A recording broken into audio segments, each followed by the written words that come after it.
The piercing sound of alarms in the maternity ward blended with the muffled cries of a woman lying pale and trembling on a hospital bed. Nurses rushed around, their voices urgent, as monitors beeped erratically. Her body shook with fear, and her eyes searched the doorway again and again for the man who wasn't there yet. Seconds felt like hours, and every passing moment brought her closer to the edge of life and death. She had been told an emergency C-section was needed immediately, but the operation was being delayed, for one unthinkable reason. Her husband, a billionaire with more influence than compassion, had demanded they wait until he arrived.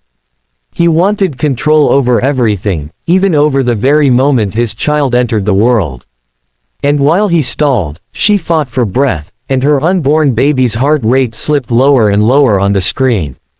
Before I go further, if you believe in kindness, second chances, and the power of standing up for what is right, please take a moment to like, comment, share, and subscribe to Royal Stories.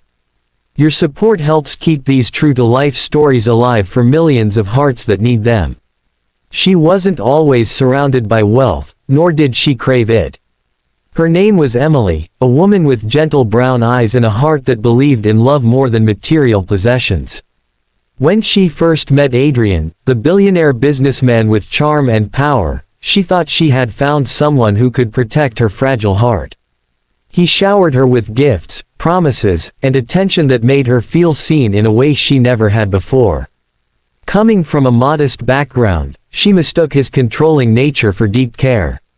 He decided what restaurants they would eat at, which clothes she should wear, and even which friends she should keep. At first, she told herself it was just his way of ensuring her happiness. But over time, the cage grew tighter, even though it was gilded with diamonds and luxuries. When she became pregnant, Emily thought perhaps this new life would soften Adrian. She imagined his stern face melting when he held their child, his heart finally learning tenderness. But Adrian saw the pregnancy as another project, another thing to manage. He hired the most expensive doctors, dictated the hospital of delivery, and even insisted on overseeing every medical decision. Emily grew weaker as the pregnancy advanced, but Adrian was always away, building his empire, returning only to make demands rather than to listen. That night in the hospital, her condition had worsened unexpectedly. Preeclampsia had struck, her blood pressure soared, and the baby's heartbeat faltered. The obstetrician told her the C-section had to be performed immediately. But the doctor hesitated, not out of medical doubt, but because Adrian's orders were clear: no surgery until he arrived. Nurses whispered angrily in the hallway, torn between ethics and fear. His money had silenced many before, but this time, it wasn't money at stake, it was life. Emily felt darkness edging around her vision as tears streamed down her cheeks. She whispered prayers that someone would act before it was too late. Adrian finally arrived after what felt like a lifetime. His presence filled the room, cold and commanding, dressed immaculately as though this were a business meeting. He wanted to approve the surgical details, question the risks, and argue about control, all while his wife writhed in pain. The team tried to explain that time was critical, but Adrian, obsessed with control, wasted minutes that Emily and her child could not afford. Only when the monitors screamed and the baby's heartbeat nearly disappeared did the surgeon defy his orders and rush her into the operating room. The blinding lights of surgery flickered across Emily's half-conscious face. She was slipping, her body too weak to fight. For agonizing minutes, silence ruled the room, broken only by the sound of surgical tools and the rising panic of doctors. Then, suddenly, a cry, shrill, desperate, alive, echoed through the sterile walls. The baby's cry cut through the suffocating atmosphere like a miracle. Nurses gasped with relief, and even the surgeon paused to whisper a thank you. But as the baby's voice grew stronger, something else stirred, whispers outside the room. The delay had been noticed. Staff members began murmuring that the baby had nearly died because of Adrian's interference. An investigation was triggered almost immediately, and soon the walls of power Adrian had built around himself began to crack. Emily survived, but barely. Her recovery was long and painful, but the true wound lay deeper, in her heart.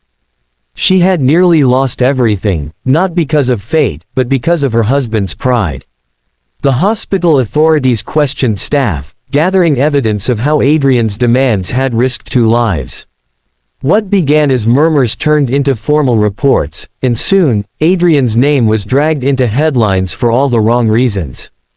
The man who controlled empires couldn't control the truth when it came from the mouth of a crying newborn. For Emily, holding her baby in her arms was both joy and sorrow. She had dreamed of this moment for months, yet it was overshadowed by betrayal. Looking down at her child's innocent face, she made a silent vow: never again would she let another soul dictate her worth, her choices, or her future. She realized she had to break free, not just for herself, but for the tiny life depending on her. The hospital's investigation gave her strength. It became a turning point, not only in her marriage but in her spirit. For the first time, she felt the stirrings of courage stronger than her fear. Adrian's empire began to crumble piece by piece as the media caught wind of his arrogance in the maternity ward. The public, once dazzled by his wealth, turned on him, calling him a monster who valued control more than love. His board members distanced themselves, contracts were lost, and his carefully curated image fractured under the weight of truth. Emily, meanwhile, grew stronger every day. With her baby pressed against her chest, she drew hope from the smallest breaths, the tiniest fingers curling around her own. She began to see that the real richness in life wasn't in gilded mansions but in moments of pure, unfiltered love. The baby's cry had saved not just their lives, it had sparked a movement of accountability. Nurses came forward bravely, sharing their stories of how wealthy families often tried to bend medical ethics. Other women reached out to Emily, telling her she wasn't alone in her suffering. She became an unwilling symbol of courage, yet her humility kept her grounded. She didn't want fame, she wanted healing. And slowly, day by day, healing came. By the time her baby was old enough to smile, Emily had begun to smile again too. She no longer feared Adrian's shadow, for he had become just that, a shadow of the man he once was, weakened not by financial loss but by his own inability to love. Emily, on the other hand, was stronger than ever. She found her own voice, her own path, and a sense of freedom that no money could ever buy. And so, from the sterile halls of a hospital to the warmth of a mother's embrace, this story reminds us that sometimes the smallest cries can bring down the mightiest walls. A baby's first breath carried more truth than billions ever could, and in that truth, Emily discovered the strength she never knew she had. If this story touched your heart, please don't forget to like, share, and subscribe to Royal Stories. Your engagement helps us bring more real, emotional journeys to light, reminding the world of the resilience within ordinary souls. Speech Balloon special request to comment: what do you think is stronger in life, power and wealth, or love and courage? Share your thoughts below, I would love to read them.